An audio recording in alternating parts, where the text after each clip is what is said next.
What's up, everyone? I'm here with my NFL Week 9 DraftKings picks. Hope all of you guys had a very profitable Week 8. With that said, let's go ahead and take a look back at my Week 8 picks. So in Week 7, all of the popular plays, or the chalk plays as the DFS industry likes to call it, really nailed it. Like, they just went off. Every player we expected to do well played well, and all these lineups were super inflated and all these lineups were super high scoring.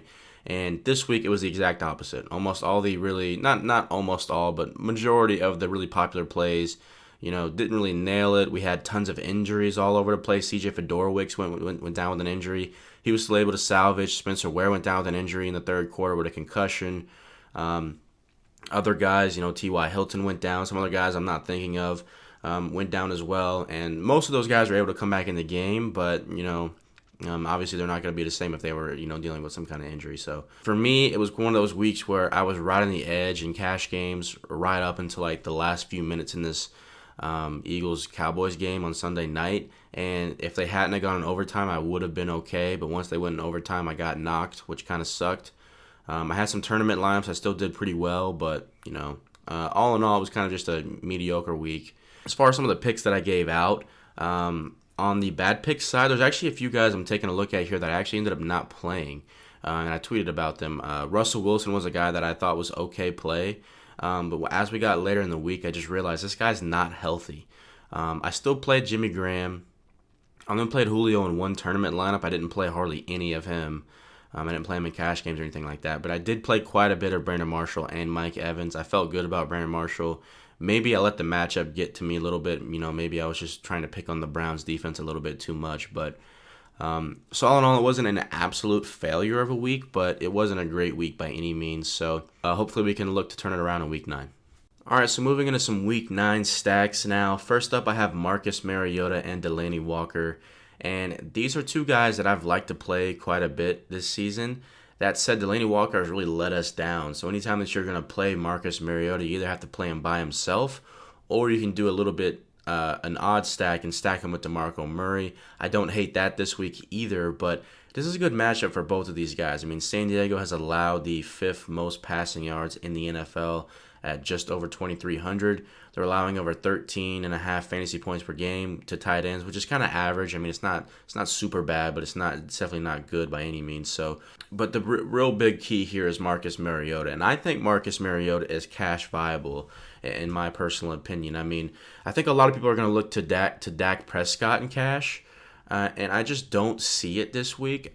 Maybe I'm wrong, but I just don't want to play Dak Prescott like ever, just because of the way the Cowboys run that offense. They play the ball control game, and Dak Prescott has yet to throw for 300 yards this season. Neither has Marcus Mariota, but the thing about Mariota is he's throwing for touchdowns. In fact, in every single game this season that Mariota has thrown a touchdown, he's thrown at least two. So in 6 out of 8 games, he's thrown at least 2 touchdowns. In the other 2 games where he didn't throw 2 touchdowns, he didn't throw any. And he played really poorly those games. So Mariota's either going to throw 2 touchdowns or he's not going to throw any. So, we all know Mariota has some rushing upside. Obviously, that's really getting hard to predict because he had 2 weeks, a few weeks ago, where he ran the ball for, 60 yards on 7 attempts in back-to-back weeks. And then in the past 2 weeks, he's had 10 and 11 rushing yards on 2 or 3 attempts. So, that's really, really hard to predict, so I wouldn't really bank on that. But I like Mariota this week. If you want to play him by himself in tournaments, that makes sense. If you want to stack him with DeMarco, that makes sense too. I'm going to be talking about DeMarco here in a little while. So I just like Mariota a lot this week. All right, so next up I have Andrew Luck and T.Y. Hilton. And the first thing I want to say is I think T.Y. Hilton and Dante Moncrief are interchangeable this week. Now, I have T.Y. up here because I think I like him more in tournaments right now. But in cash games and just about any tournament, I guess, almost, Dante Moncrief is not a bad option at all. At 5,800, he played pretty well last week, and he played almost all the snaps, which is something that I wasn't expecting to see with him coming off that shoulder injury. But like I said, I think T.Y. is a really good tournament option because I think people are going to be scared away from him for multiple reasons. Number one, we don't know much about the hamstring injury as we speak. If that is going to be something that's going to hinder him, obviously you're going to want to look elsewhere. But if he's going to be healthy and he's going to be, almost 100% at least, then I think it's a good option because, number one, he's so expensive that's going to scare people away. And number two, what Moncrief did last week is going to scare people away. And Philip Dorsett's back. And, Jack Doyle has kind of emerged as a target for Andrew Luck. So Luck is starting to get some of his targets back, and I think that's going to scare people away. But if anything, I think it almost helps T.Y. Hilton because it's going to take some of the focus off of him when it comes to opposing defenses. So just keep that in mind. And again, I have to stress the hamstring because a player like T.Y. Hilton who relies a ton on his speed, if he is hindered by a hamstring injury, then that's really, really going to hurt him, on the field with his production. So keep that in mind. With that said, though, no matter who you play, T.Y. or Dante Moncrief, it's a relatively good matchup. I mean, the Packers are kind of a mediocre defense right now, but they've been lit up big time on 2 occasions this season against Marvin Jones. Marvin Jones put 200 on him, 200 receiving yards. And we can't forget Stephon Diggs, who dropped over 180 on him as well. So they've had some huge games, and they haven't really faced any spectacular receiving cores. I mean, they faced some pretty good ones, but we'll have to see what happens. Right now, this over-under is set at 54. Like, that's the highest by far. As we speak, Green Bay is projected to blow this Indianapolis team out. So if it's a game where Andrew Luck gets in garbage time, Andrew Luck is another garbage time hero. So maybe he can salvage some fantasy points out of that. But I really don't know. I think the game's going to be a bit closer than that personally. But we'll just have to see. But, these are 2 guys you definitely should keep your eye on. All right, so for my next stack, I have Big Ben and Antonio Brown. Now, everything looks like Roethlisberger is going to be able to play this week. I checked the news again right before I'm recording this, and he practiced today. It looks like everything is good to go. So he's probably not going to be 100%, but he should be really, really close. So that alone really, really makes me want to play these 2 guys. Now, first off, this is the cheapest this stack has been all season long, even dating back to last season. For almost all of last season, this is the cheapest they would have been. So this is a perfect opportunity to get these guys at a discounted price. I think, first off, at Antonio Brown's price, you have to play this guy in cash games this week, especially, like I said, if Big Ben does play, which, again, it looks like he's going to. So I'm going to be playing Antonio in cash games and not even think twice about it. This is actually a really good tournament stack as well because I think some people are just going to take a quick peek at this Baltimore defense and be scared away right away. That said, if you take a look at some of the teams and players that this Baltimore Ravens defense has faced, you would understand why their stats are as good as it is. So right now, Baltimore is 6th best in the NFL when it comes to passing yards allowed. They're only allowing 220 passing yards per game right now. And if you take a look at some of these quarterbacks in Tyrod Taylor, Josh McCown, Blake Bortles, Derek Carr, Kirk Cousins, Eli Manning, and then they face Ryan Fitzpatrick and Geno Smith in the same game in Week 7. So they haven't faced any guys who are just lighting up the world. I mean, Derek Carr has been playing pretty well this season, and, we've had that Eli Manning elite discussion for years now, but he's not playing very well this season. So that said, Eli did light them up for 400 passing yards in that game. But in all fairness, Jimmy Smith did go down with an injury late in that game, I believe, or at least the second half or somewhere in that game. And Odell Beckham ended up going bonkers in that game. So that kind of inflated Eli's numbers that particular game. So, and even with all this, even though they're not allowing very many passing yards, they've still allowed, they're actually tied for first on allowing the most receiving touchdowns to wide receivers in the NFL this season at 13. The San Francisco 49ers have also allowed 13. And again, like I said, that's the most in the NFL. So although they're not allowing very many passing yards, they're still allowing a lot of passing touchdowns. And this is a perfect opportunity to play both of these guys at a very discounted price and what some people may perceive as a bad matchup, although it really isn't. All right, so moving into some running backs now, and first up I have Zeke Elliott, and again, this is the most obvious play on the entire slate in my opinion. Like, dude's going up against the Cleveland Browns. They're the 2nd worst rushing defense in the NFL, allowing over 140 rushing yards per game.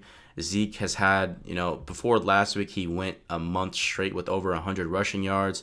He's a leading rusher in the NFL right now. Against Philadelphia, he should have put up 100 rushing yards, but he got 96. He's had 4 targets in the last 3 games, which is a plus. So, I mean, this guy is just getting everything that you want him to get. And, I mean, I guess the only thing you could really complain about is he's not getting in the end zone as much as you would like. But, I mean, honestly, as many rushing yards as he's putting up, those rushing touchdowns are going to come. And they really could come in bunches against this Browns defense. So I'm not going to spend too much time on it, but you need to play this guy in cash games and don't overthink it.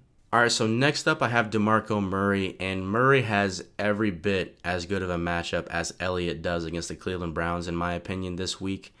So first up, Murray did have an MRI on his foot. It looks like nothing really came back to suggest that he's not going to play this coming week. But as always, just keep tabs on that, especially with a foot when it comes to a running back. So obviously, if he's not going to be 100%, don't play him. I say this every week, but it should be pretty obvious, right? But with that said, San Diego is struggling immensely against a running back on the ground right now, and honestly, just in all fashions of the game. So first off, San Diego is allowing over 31 fantasy points per game to running backs, which is the second most in the NFL. They're allowing San Diego has allowed the most receptions and the most receiving yards in the NFL to running backs, and San Diego has allowed the second most rushing touchdowns to running backs in the NFL. So add in all that, and the fact that Le'Veon Bell and Ezekiel Elliott is going to steal away from his ownership.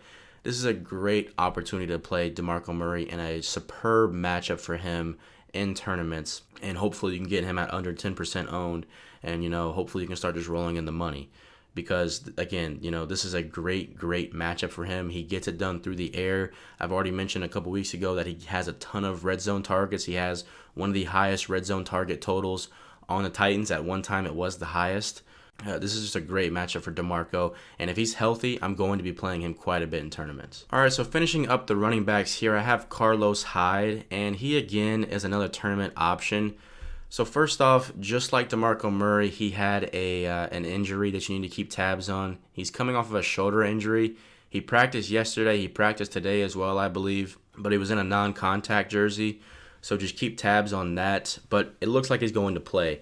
And if he does play, and it looks like he's going to play, in full, then I don't mind him in tournaments at all. I mean, first off, the Saints are terrible against running backs. They've allowed the most fantasy points per game to running backs in the NFL at 32.5. They've also allowed the most rushing touchdowns in the NFL. So I think this is a perfect opportunity to play Carlos Hyde in tournaments. Now, again, I'm not going to go overboard on it. I'm not going to play a ton of them. I may, if I was playing, 10 lineups, I'd put him on like 2 at the most. I really wouldn't put a ton of equity in him. That said, I like to play. When Hyde is actually playing, he's averaging 17 DK points per game this season. So that's obviously a pretty good total, especially at this price point. I definitely would not play Hyde in cash games. I wouldn't even come close to him in cash games. I think right now what a lot of people are hoping for is that Spencer Ware doesn't play, and that opens up Charkandrick West. If that's the case, Charkandrick West is going to turn into this week's Devontae Booker at that price. So again, be aware of that. But all in all, I do think that Carlos Hyde is a pretty good play in tournaments. All right, so moving into some receivers now. First up, I have Terrell Williams, and he's what I like to call an every other week player. And what I mean by that is every other week he actually shows up to play and plays well usually. For instance, he put up 9 points in one game. The next week he put up 25. Then the week after that he put up 5. Then the following week he put up 24. And then last week against the Denver Broncos in Denver, he only put up 1.4 points. And obviously that's not very good. So this coming week is, if he's following true to his past so far this season, this should be his good week. Now, it's not the most favorable matchup in the world against the Tennessee Titans. I mean, the Tennessee Titans aren't, necessarily a defense I'm afraid of or anything like that. And, if we actually take a look at some of the numbers here, some number one receivers have actually had some very good games against him. Guys like Stephon Diggs put up over 100 receiving yards. Marvin Jones had over 100. Michael Crabtree, T.Y. Hilton, guys like that. But the real thing I want to key in on here is that Travis Benjamin now has a PCL sprain, I believe, in his knee. So if he's not able to go, I think that helps Terrell Williams. I'm not going to sit here and tell you it's going to be a huge bump for him, because Phillip Rivers still kind of likes to move the ball around a little bit more than I thought he would with Terrell Williams. But I still think it's going to be a pretty good situation for Terrell Williams. And especially if Travis Benjamin doesn't play, I would not feel bad about playing Terrell Williams in cash games personally. So just keep an eye on that. But all in all, I think Williams is a pretty good play this week, especially if Travis Benjamin can't go. All right, so next up I have Jarvis Landry. And at the beginning of the season, this is a guy who every single week I was putting in my cash game lineup because he was getting so many targets. He had such a safe floor, and just everything surrounding this team was all about getting the ball to him. Well, recently things have changed with the Dolphins, and the biggest thing obviously being Jay Ajayi just running all over teams with back-to-back 200-yard rushing games at one point. and everything. But this particular matchup, it looks like it's a perfect situation to play Jarvis Landry at any capacity you want this week, whether it be in cash games or tournaments, because facing this Jets team that's such a poor passing defense, but they're actually not a bad rushing defense at all. So if they're able to stop Ajayi, this is a perfect situation to get Landry when, Tannehill's going to have to be throwing the ball quite a bit. I mean, the Jets have allowed the most receiving yards in the NFL at over 1,500. They've allowed a third most receptions in the NFL at 115. They have allowed a third most receiving touchdowns in the NFL. And the Dolphins are coming off of a bye. So everything is pointing in a great direction for Jarvis Landry in this particular situation, and that's why I'm going to play him in cash games, I think, at least a little bit. Maybe I won't go overboard on him, and maybe I'll change my mind, but right now I think Jarvis Landry is a very, very safe cash game wide receiver this week. All right, so finishing up the wide receiver position here with Antonio Brown, and obviously I've already talked about him, but I just kind of want to reiterate how good of a play he really is this week. Now, I know it's going to be really, really tough to build lineups this week for cash games because what everybody's going to want to do is they're going to force Ezekiel Elliott into their lineup, which makes perfect sense. So Antonio Brown is going to be really, really difficult to kind of find a way to fit him in there, especially when there's not that one super cheap quarterback that you can just save a ton of money on. So honestly, if you could find a way to play Ezekiel Elliott and Antonio Brown, I would do it, but I mean, obviously be smart about it. So again, I just want to talk a little bit about that because constructing lineups is going to be a bit tricky this week. So just, be aware of that. You may have to play one or the other, but again, if you can fit both of them in there, be sure to do that. All right, so finishing up here with some tight ends and a defense. First up, I have Greg Olsen, and this is a great spot to play him in a tournament and get at a low ownership, hopefully. First off, he's really, really pricey, and that's going to scare some people away. Not only that, but he's coming off a really poor game against the Arizona Cardinals where he only put up 2.1 points, I believe. I think he had 3 targets. That, too, is going to scare people away. And if you take a quick glimpse at the tight end matchup, it's not that favorable. But again, if you take a look at some of these tight ends that this team has faced, it's dreadful how bad some of these guys are. I mean, they face Vance McDonald, Jimmy Graham. Now, obviously, Jimmy Graham's a very good tight end, but that was in week 2 when he wasn't playing very well. Then they face Cameron Brate. Then they face Darren Fells and Jermaine Gresham. Then they face Charles Clay.